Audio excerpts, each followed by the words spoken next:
Dunia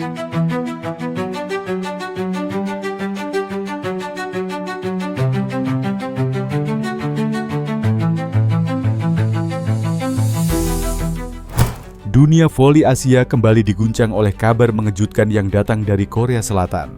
Pelatih kepala Gwangju Paper Savings Bank AI Papers, Chang So-yeon, secara terbuka menyatakan niatnya untuk memulangkan bintang voli asal Indonesia, Megawati Hangestri Pertiwi, yang saat ini tengah menjalani karier gemilang bersama Fenerbahce di Liga Voli Turki.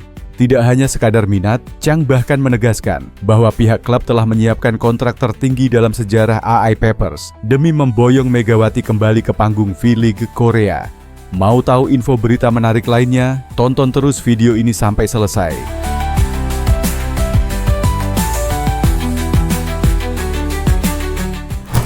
Megawati Hangestri bukanlah nama asing di telinga publik voli Korea. Selama 2 musim memperkuat Daejeon Jungkwanjang Red Sparks, pemain opposite hitter berhijab asal Indonesia ini mencuri perhatian dengan performa gemilangnya. Kecepatannya dalam menyerang, kekuatan spike yang mematikan, dan ketenangannya di bawah tekanan menjadikan Megawati sebagai ikon baru V-League. Tak hanya piawai di lapangan, kepribadian ramah dan rendah hatinya membuatnya dicintai publik Korea Selatan, bahkan oleh pendukung tim lawan. Kepergiannya ke Liga Voli Turki musim ini sempat menjadi kabar emosional bagi para penggemarnya di Korea.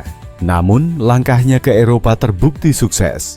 Bersama Fenerbahce, Megawati langsung menjadi andalan tim, menunjukkan bahwa talentanya memang bertaraf dunia.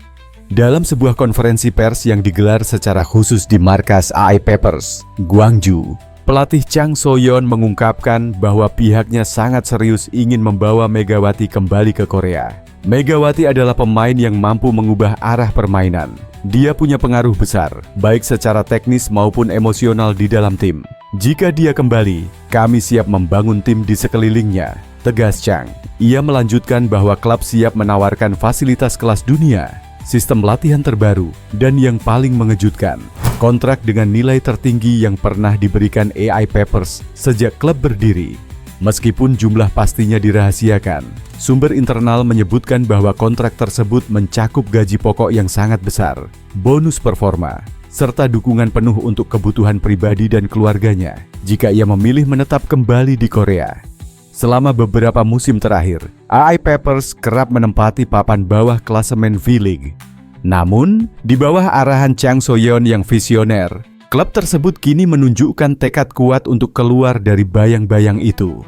Mendatangkan Megawati bukan hanya soal memperkuat tim secara teknis, tetapi juga langkah strategis untuk membangun citra baru dan meningkatkan daya tarik klub di mata penggemar dan sponsor. Ini bukan hanya tentang pertandingan, ini tentang perubahan kultur dan mentalitas dalam klub. Dan kami percaya Megawati adalah bagian penting dari perubahan itu, ujar Chang dengan yakin. Di Turki sendiri, performa Megawati di Fenerbahce saat ini tidak diragukan. Ia telah menjadi pilihan utama pelatih, mencetak puluhan poin tiap pertandingan, bahkan disebut sebagai salah satu pemain asing paling berpengaruh musim ini. Namun, dalam beberapa wawancara, Megawati pernah mengungkapkan bahwa ia memiliki kedekatan emosional yang kuat dengan Korea, baik dari segi lingkungan, budaya, maupun fans. Saya merasa seperti di rumah saat berada di Korea. 2 musim di sana sangat berarti bagi saya, dan saya akan selalu mengingatnya, ucap Megawati dalam wawancara media Turki beberapa waktu lalu. Tawaran dari AI Papers ini jelas akan membuat Megawati dan manajemennya berpikir keras. Di satu sisi, Liga Turki memberinya panggung Eropa dan reputasi yang lebih luas. Di sisi lain, Korea adalah tempat ia pertama kali mengukir namanya di luar Indonesia dan membangun hubungan erat dengan komunitas voli Asia. Jika Megawati menerima tawaran AI Papers, maka V-League dipastikan akan kembali mengalami ledakan popularitas seperti 2 musim terakhir saat ia masih berseragam Red Sparks. Bahkan bukan tidak mungkin, kedatangan Megawati akan menginspirasi generasi muda Asia Tenggara lainnya untuk bermimpi lebih tinggi di dunia voli profesional. Sampai keputusan itu diumumkan, satu hal yang jelas, semua mata kini tertuju pada Megawati Hangestri Pertiwi. Dan tak diragukan lagi, kembalinya sang mega bintang akan menjadi salah satu cerita terbesar dalam sejarah voli Asia. Di sisi lain, timnas voli putri dijadwalkan akan menghadapi ajang CF League 2025 yang digelar di Bangkok, Thailand, 25-27 Juli dan di Hanoi, Vietnam, 1-3 Agustus 2025. Selain itu, Megawati Hangestri Pertiwi DKK juga akan tampil pada SEA Games 2025 Thailand yang berlangsung pada akhir tahun ini. Indonesia sudah menyelesaikan agenda pertama tahun ini dengan berlaga pada AVC Nations Cup 2025. Tanpa Megawati, timnas voli putri yang dipimpin oleh Coach Octavian berhasil finish di peringkat kelima pada akhir turnamen. Meski begitu, Megawati dikabarkan akan kembali memperkuat timnas voli Indonesia setelah AVC Nations Cup 2025. Pernyataan tersebut disampaikan sebelumnya oleh Wakabid Binpres PBVSI, Laudri Mas Paitela. Dari surat yang saya terima, Megawati memberitahu akan menikah pada Juli mendatang sehingga tidak bisa membela timnas, kata Laudri dalam rilis resmi PBVSI. Namun, Megawati tidak akan ikut AVC Women's Volleyball Nation Cup saja. Setelah itu bisa membela timnas lagi, imbuhnya. Namun, timnas voli putri tampaknya tidak akan dipimpin oleh pelatih asing saat berlaga pada 2 turnamen di tahun ini. Sebelumnya, pelatih asal Turki yang mengantarkan Jakarta Pertamina Enduro menjuarai Proliga 2025, yakni Bülent Karslioglu, disebut bisa diharapkan dapat memimpin Megawati DKK. Akan tetapi, agen dari Coach Bülent, yakni Aryo Satrio dari ASP Agency, menegaskan bahwa tidak ada pembicaraan bahwa pelatih asing akan memimpin pelatih timnas voli putri. Timnas itu kan ruang lingkup PBVSI, sejauh ini tidak ada pembicaraan apapun. Baik itu dari PBVSI ke saya, atau ke Coach Bülent, tidak ada penawaran, kata Aryo kepada bolasport.com dalam panggilan telepon Senin 23/6/2025.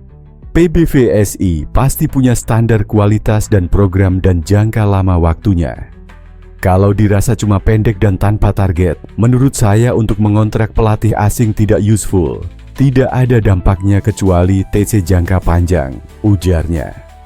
Pasalnya sejauh ini pemusatan timnas voli putri Indonesia hanya dilakukan dalam jangka pendek.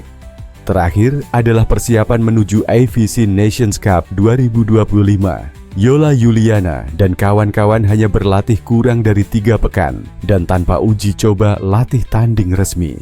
Sekarang TC jangka panjang tidak ada dan hanya kumpul-kumpul lalu tanding, ucap Aryo melanjutkan.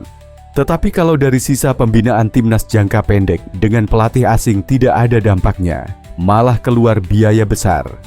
Maka dari itu, tanpa pelatih asing menjadi ujian tersendiri bagi Megawati DKK untuk memanfaatkan komposisi yang ada. Aryo menambahkan harapan melihat timnas voli putri senior dipimpin oleh pelatih asing cukup sulit, kecuali adanya potong generasi. Kecuali PBVSI kita sama-sama mau membina dengan mengambil beberapa pemain dari U21 dan digabung dengan senior untuk AVC tahun depan. Itu mungkin, ujarnya. Saya rasa sulit, kecuali PBVSI potong generasi yang diambil seluruh pemain U21 untuk cikal bakal tim nasional masa depan. Seperti timnas U21 sekarang itu jangka anjang, dan itu berbiaya besar, ujarnya.